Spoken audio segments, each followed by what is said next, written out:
한동안 온갖 예쁜 색깔로 곳곳을 화려하게 쏘놓으며 많은 사람들의 마음에 큰 감동을 주었던 단풍이 어느새 자취를 감추었습니다.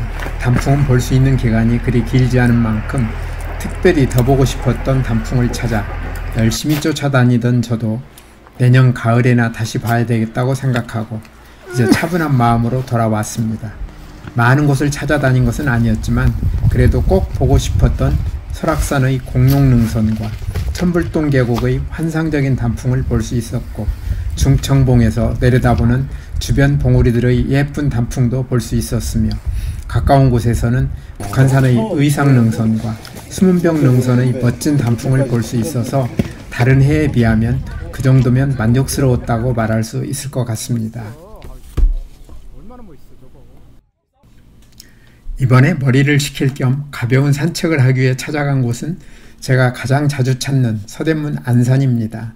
안산은 높이가 296m로 대모산이나 구룡산, 아차산과 높이가 비슷하며 남산보다 조금 높고 인왕산과 북악산보다는 조금 낮은 높지 않은 산이고 남북으로 제일 긴 코스로 가더라도 1시간이면 끝이 나오며 동쪽에서 서쪽으로 넘거나 반대로 넘으면 폭이 좁아 시간은 더 짧게 걸리는 크지 않은 산입니다.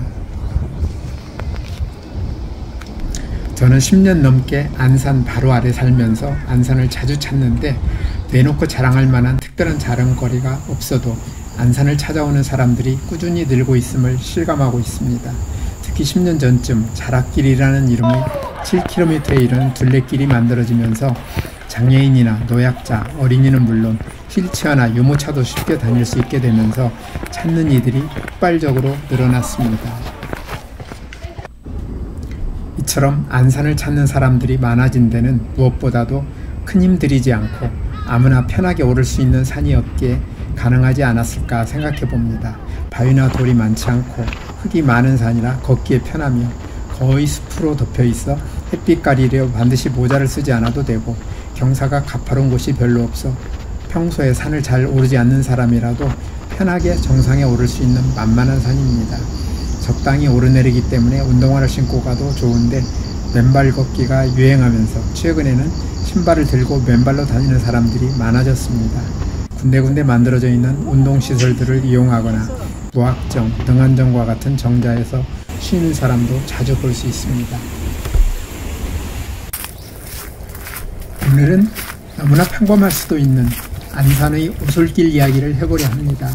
안산은 높낮이가 심하지 않고 비교적 흙이 많은 산이다 보니 아기자기한 오솔길이 참으로 많습니다. 아마도 길이 없는 곳도 들어가 보면 위험한 곳도 별로 없는 데다가 괜찮아 보여 자꾸 들어가는 사람들이 많아지다 보니 지금처럼 오솔길이 많이 생기지 않았을까 생각이 듭니다. 어떤 이는 안산의 이런 특성을 반영하여 안산은 산세가 다정다감하고 안산의 산길만이 가진 오붓함이 있다는 말을 남기기도 했습니다. 네이버 지도나 다음 지도에도 거미줄처럼 얽혀있는 오솔길을 확인할 수 있는데 제가 다녀보니 지도에 나와 있지 않은 오솔길도 많습니다. 복잡한 시내에서 멀리 떨어져 있지도 않은 곳에 너무나 평범해 보이면서도 아기자기한 오솔길을 홀로 걸으며 평안을 마음껏 누릴 수 있는 것은 축복이며 소중한 경험이 될 수 있지 않을까요? 작년 11월 초 저는 안산의 오솔길에 푹 빠져 산책하다가 생각지 않은 여기저기에서 예쁜 단풍나무들을 만난 기억이 있습니다. 사진과 동영상으로 여러 장을 찍었었는데 그 길들은 평소에 제가 자주 다니던 길이었습니다. 똑같은 길을 이번에도 찾아가게 되었는데 올해는 단풍잎이 이미 시들어버린 뒤였습니다. 단풍을 볼 수 없어 조금 아쉬운 생각은 들었지만 낙엽이 수북이 쌓여있는 길을 걷는 것은 또 다른 아늑함이 있었습니다.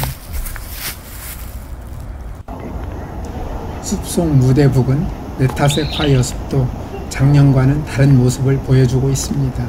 백과사전에는 메타세 콰이어 나무는 갈색과 붉은색의 단풍이 든다고 소개하고 있고 작년에는 온통 은은한 갈색으로 변한 메타세 콰이어를 보았던 기억이 생생한데 이번에는 거의 단풍이 들지 않은 채 연두색 잎들이 하늘을 가리고 있습니다.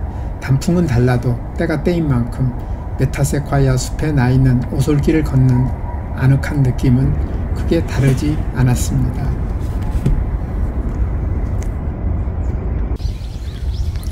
오솔길을 걷다가 정상인 봉수대에 오르니 탁 트인 전망이 가슴을 시원하게 뚫어줍니다. 안산은 산마루가 마치 말의 안장을 닮았다 하여 붙여진 이름으로 모악산 또는 무악산이라고도 불립니다.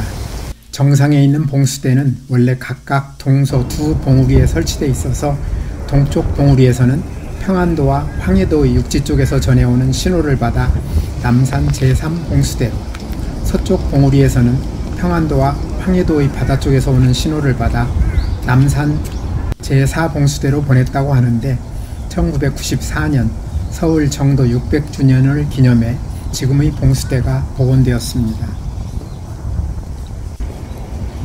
안산은 높은 산은 아니지만 봉수대에서 보는 전망은 훌륭합니다. 북한산은 정상에서 왼쪽 불광역 쪽으로 승가봉과 삼오바이, 비봉, 향로봉, 족두리봉으로 이어지는 능선이 한눈에 들어오고 바로 앞에 있는 인왕산은 손에 잡힐 듯 가까이에 자리하고 있습니다. 하늘이 맑지 않아서 조금 흐려 보이긴 하지만 넓은 서울 시내가 멋지게 펼쳐져 있는 모습도 장관입니다. 여의도 쪽은 좀 더 선명했으면 보기 좋았을 거라는 아쉬움이 있습니다.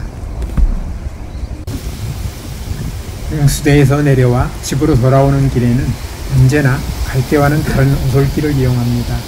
대체로 오솔길들은 사람들이 원래부터 많이 다니던 큰 길이나 새로 만든 둘레길인 가락길보다 훨씬 좁고 안내 표지판도 잘 되어있지 않아서 안산에 익숙하지 않은 사람들은 이용하기 어려운데 일부 오솔길은 찾는 이들이 많아지고 있습니다. 저는 집을 나선 지 2시간이면 산책을 마치고 집에 돌아옵니다. 오늘도 끝까지 제 영상을 시청해 주셔서 대단히 감사합니다. 다음에 더 멋진 영상으로 찾아뵙겠습니다.